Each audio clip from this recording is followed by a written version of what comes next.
मेरे शौहर गुस्से के बहुत तेज थे। एक दिन गुस्से में आकर उन्होंने मुझे तलाक दे दी। जब उनका गुस्सा ठंडा हुआ तो उन्हें बहुत अफसोस हुआ। उन्होंने अपनी बहन के 13 साला बेटे से मेरा निकाह करवा दिया ताकि मैं इससे हलाला करके वापस अपने शौहर से शादी कर सकूं। लेकिन शादी की रात मेरी जान निकल गई जब उस बच्चे ने मेरे साथ। मेरे शौहर को छोटी छोटी बात पर बहुत जल्द गुस्सा आता था। उन्हें अपना गुस्सा काबू करना नहीं आता था। अचानक वो किसी मामूली बात पर गुस्से में आ जाते और घर का सामान उठाकर फेंकने लगते।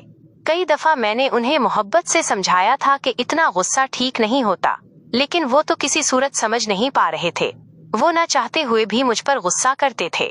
हमारी शादी को 1 साल का अरसा गुजरा था और उस 1 साल में मैंने उनके गुस्से की इंतहा को देख लिया था। लेकिन मुझे हरगिज अंदाजा नहीं था कि एक दिन वो गुस्से में हर हद पार कर जाएंगे और हमारे रिश्ते को निशाना बनाएंगे। मेरे शौहर ने मुझसे अपना सारा ताल्लुक खत्म कर लिया, लेकिन कुछ देर के बाद जैसे ही उनका गुस्सा ठंडा हुआ तो मेरे कदमों में गिर पड़े, मुझसे माफी मांगने लगे। लेकिन अब पछताने का क्या फायदा था? मैं तो उनकी मोहब्बत की खातिर अपना घर बार और सब कुछ छोड़कर चली आई थी और अब मेरे लिए वापसी का कोई रास्ता नहीं था। लेकिन शौहर के रवैये ने मुझ पर जिंदगी तंग कर दी थी। मुझे समझ नहीं आ रहा था कि अब मुझे क्या करना चाहिए। तब मेरे शौहर ने इस मसले का एक हल निकाला जिसे सुनकर मैं हैरान हुई। इस घर में मेरे और मेरे शौहर के अलावा उनका एक भांजा रहता था जिसके सर पर माँ बाप का साया नहीं था और शौहर ने उसे अपने साथ रखा हुआ था। वो 13 साल का समझदार बच्चा था जिसका नाम अरसलान था।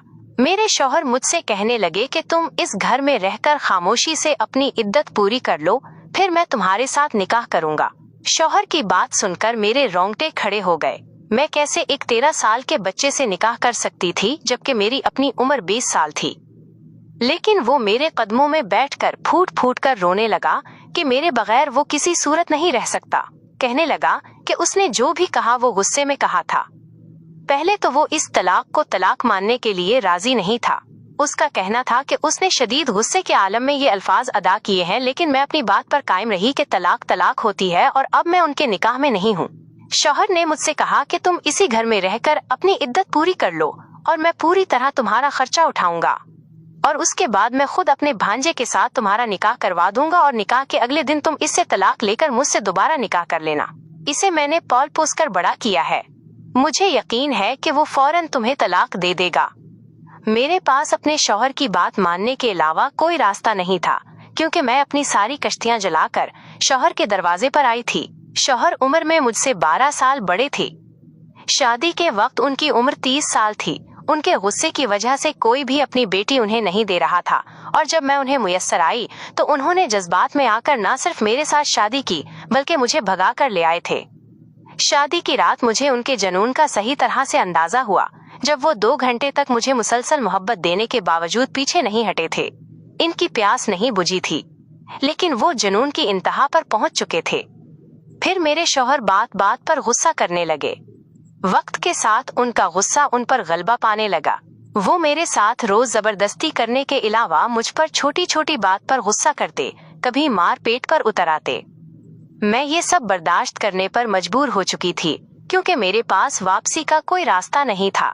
लेकिन जिस दिन शौहर मुझसे मोहब्बत करते उस दिन इस कदर मोहब्बत करते कि मैं उनकी पिछली तमाम बातों को भूल जाती। अरसलान अक्सर अपने मामों की गैर मौजूदगी में मजाक में अपने मामों को बुरा भला कह देता और मैं इसकी बात सुनकर मुस्कुरा उठती। वो मुझे कहता कि आप ही मुझे बिल्कुल अच्छा नहीं लगता कि मामू आपके साथ इस तरह रवैया रखते हैं जबकि आप इतनी अच्छी हैं। मैं मुस्कुराकर उसकी बात को टाल देती। एक दिन मेरे शौहर होश में घर वापस आए। इत्तेफाक से मुझे खाना पकाने में देर हो चुकी थी क्योंकि उस दिन सुबह से इलाके में गैस बंद थी। शौहर ने मेरी बात सुने बगैर गुस्से में सारे घर का सामान उठाकर फेंकना शुरू कर दिया और जब मैंने उन्हें रोकने की कोशिश की, उन्हें बताना चाहा कि सुबह से गैस नहीं थी, तो मेरी बात सुने बगैर उन्होंने मुझे तलाक दे दी। मैं एकदम साकित हो गई। शौहर को उस वक्त भी बिल्कुल अंदाजा नहीं हुआ कि मुझ पर क्या कयामत गुजर चुकी थी। थोड़ी देर के बाद उनका गुस्सा बिल्कुल ठंडा हो चुका था। उन्हें एहसास हुआ कि वो हम दोनों के साथ कैसा जुल्म कर चुके हैं। वो मेरे पाँव में बैठकर जोर जोर से रोने लगे। कहने लगे कि उन्होंने जो कहा वो गुस्से में कहा था। लेकिन मैं उनकी बात को किसी सूरत मान नहीं सकती थी। मेरे नजदीक तलाक हो चुकी थी। जब शौहर ने देखा कि मैं उनके साथ अब किसी तरह रहने को तैयार नहीं, तो उन्होंने एक दरमियानी रास्ता निकाला। कहने लगे कि मैं इस घर में रहकर अपनी इद्दत के दिन गुजार लूं और फिर मेरे भांजे के साथ हलाला करो और उसके बाद दोबारा मेरे निकाह में आ जाओ। शौहर की बात सुनकर मेरी जान निकल गई। वो अपनी गुनाह की खातिर अपने 13 साल के भांजे से मेरा निकाह कराना चाहता था। शौहर ने कहा कि यही एक रास्ता है जिसके जरिए हम दोनों एक हो सकते हैं। मेरे पास इसकी बात मानने के अलावा कोई चारा नहीं था। मैंने उस घर में रहकर अपनी इद्दत पूरी की। फिलहाल हमने ये बात अपने भांजे से छुपाई थी। अरसलान ने कोई नौकरी तलाश कर ली थी। मैं जब उससे पूछती कि तुम्हें उस वक्त काम करने की क्या जरूरत है, वो मुस्कुराकर कहता कि वो हमेशा से अपने मामों के सहारे जिंदगी नहीं गुजार सकता। मुझे अरसलान की बात सुनकर बहुत खुशी होती। वो एक सलीकामंद और समझदार बच्चा था। जिस दिन मेरी इद्दत खत्म हुई, इस दिन मेरे शौहर ने भांजे को बिठाकर बहुत प्यार और मोहब्बत से सारी बात बताई, जिसे सुनकर उनका भांजा सकते में आ चुका था। जब मेरे शौहर ने भांजे को ये बताया कि वो इससे क्या चाहते हैं, तो वो बिल्कुल हैरान हुआ। कहने लगा कि ये कैसे मुमकिन है कि मैं अपनी मामी से निकाह करूं। मेरे शौहर ने कहा कि हलाला करने का एक ही रास्ता है कि तुम उसके साथ एक रात के लिए निकाह करो, फिर उसे अगले दिन छोड़ दो। ये बात हम तीनों के दरमियान रहेगी। अरसलान ने एक बार मुझे देखा। मैं खामोश बैठी आंसू बहा रही थी। थोड़ी देर सोचने के बाद अरसलान ने हामी भर ली। मेरे साबका शौहर ने उसी दिन काजी को बुलाकर खामोशी से घर में निकाह करवा दिया। मेरे और अरसलान के निकाह के बाद मेरा साबिका शौहर ये कहकर घर से चला गया कि सुबह मैं वापस आऊंगा। इनके आने से पहले अरसलान मुझे तलाक दे देगा। मैं थकी हारी स्टोर में बैठी थी जब अरसलान मेरे पास आया। कहने लगा कि आप मेरे कमरे में चलकर आराम से सो जाएं। पहले तो मैं अरसलान को मना करती रही, लेकिन जब वो ना माना तो मैं उसके साथ उसके कमरे में चली आई। मैं आंखें बंद करके सोने के लिए लेट चुकी थी। अभी मुझे थोड़ी ही देर गुजरी थी जब मुझे अपने ऊपर किसी का हाथ महसूस हुआ। यकीनन वो अरसलान था। मैंने पलटकर उसकी तरफ देखा तो वो मेरे साथ ही लेटा हुआ था।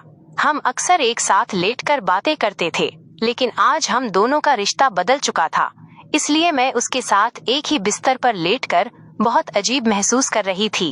इसकी गर्म सांसें मुझे अपने चेहरे पर महसूस हो रही थीं।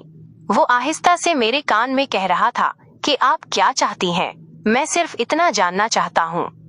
इस वक्त मुझे अरसलान 13 साल का बच्चा नहीं बल्कि एक जवान मर्द महसूस हुआ था। मेरे और अरसलान के दरमियान आहिस्ता आहिस्ता फासला खत्म होने लगा। मुझे हरगिज ऐसा महसूस नहीं हुआ था कि मैं एक 13 साल के बच्चे के साथ हूँ। अरसलान ने मेरे जज्बात को ऐसी तस्कीन पहुँचाई थी जो कभी मेरा साबका शौहर नहीं दे सका। जैसे ही सुबह सूरज की रोशनी फैली तो मैं अरसलान से नजरें चुराकर उसके कमरे से निकलने लगी। अरसलान ने मेरा हाथ पकड़कर मुझे रोक लिया। कहने लगा कि मैंने ये हाथ छोड़ने के लिए नहीं थामा, बल्कि जिंदगी भर आपका साथ निभाना चाहता हूँ। अरसलान कहने लगा कि वो मेरा साथ पाकर बहुत खुश है और मैं उसे हर लिहाज से बहुत अच्छी लगती हूँ। अपनी बात पूरी करने के बाद वो मेरी आंखों में देखने लगा। इसे मेरे जवाब का इंतजार था। इससे पहले कि मैं उसे कोई जवाब देती, मेरा साबका शौहर घर वापस आ चुका था और आते ही उन्होंने हम दोनों को एक साथ देखकर पहला सवाल यही किया था कि अरसलान ने मुझे तलाक दी या नहीं। मैंने अपने साबका शौहर से कहा कि मैं अरसलान से तलाक नहीं ले सकती। मैं और अरसलान एक अच्छी जिंदगी गुजारना चाहते हैं और हम दोनों ने कल रात एक दूसरे को मुकम्मल कर दिया है। अरसलान के साथ ने मुझे मजबूत बना दिया था। वो भले 13 साल का बच्चा था, लेकिन अब मेरा शौहर था। मैंने अपने साबका शौहर को आईना दिखा दिया और अरसलान के साथ उसका घर छोड़ दिया। मैंने अपने माँ बाप की मर्जी के खिलाफ जाकर जो कदम उठाया था, मुझे उसकी सजा मिल चुकी थी। अब आने वाली जिंदगी मुझे अरसलान के साथ गुजारनी थी।